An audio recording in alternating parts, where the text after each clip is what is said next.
Good morning, Year 7. Welcome to Assembly. There's two messages that I wanted to talk to you about in Assembly this week. First of all, I wanted to let you know about a little change in the way that we're doing things at school from Monday. We're now 12 weeks into lockdown, and I'm sad to say that Year 7, we're not going to be going back to school again for the rest of this school year. So the earliest that we're going to be coming back is September. As a result, we want to really make sure that we're checking up on your progress, able to help and support you in your learning. So, as of this week, we'd like you to make sure, please, in every subject, every week, once you've completed a piece of work, please would you take a picture of it and send it to your teacher by email? Now, I know lots of you don't have a camera phone, but could you, in that case, please ask a parent to help out, please? Just take a quick picture once you've completed a piece of work in each subject and make sure that you email it to your teacher. All of the email addresses are on the school website, so you can find them easily there. And once you've done your work, take a picture, send a quick email. That's going to allow us just to make sure that we're keeping an eye on what everybody's getting up to, and if there's any issues with your work, we can get in touch to make sure we're giving you that support that you need. The other thing I wanted to talk to you about this week was, aside from all the coronavirus stuff, the other really huge news story that I'm sure you're all aware of, which is the protests that are taking place in Britain and around the world, in support of the idea of Black Lives Matter.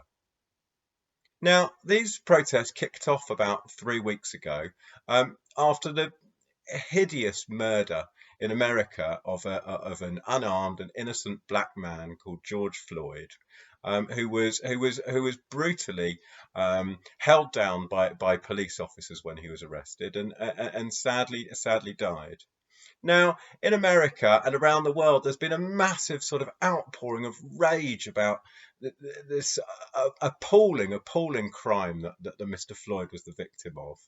And the protests spread first from America into countries around the world, where there's just this really growing cry of anger about the fact that there are so many people today who are still the victims of prejudice and discrimination, mistreated and abused as a result of the colour of their skin.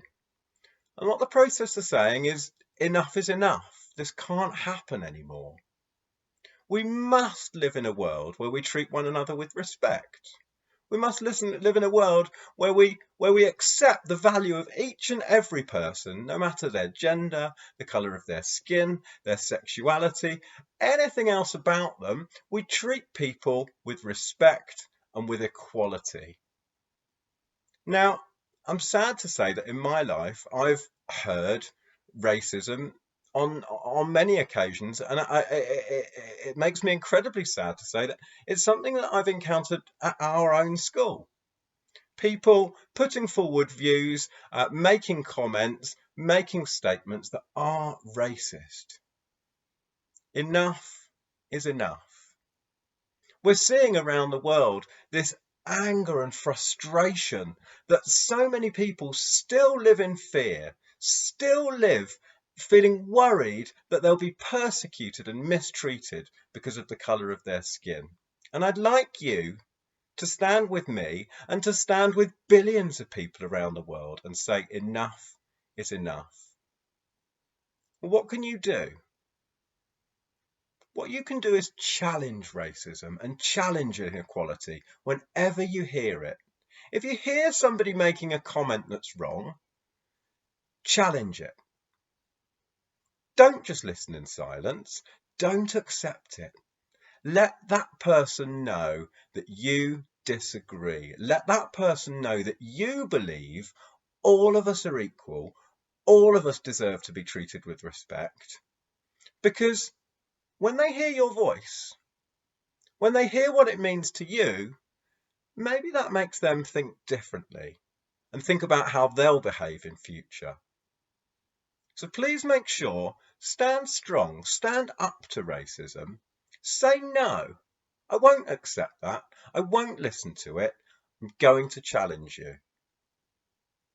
I really hope that lots of you following the news at the moment will be touched by this story and realise that it's the job of not the leaders, not our politicians, but all of us to challenge inequality wherever we can. I hope that you have a good week. I look forward to hearing from, I'm going to be hearing from all of your teachers about the work that you're submitting, and I look forward to hearing how brilliantly you're all getting on. And I'll see you again for assembly next week.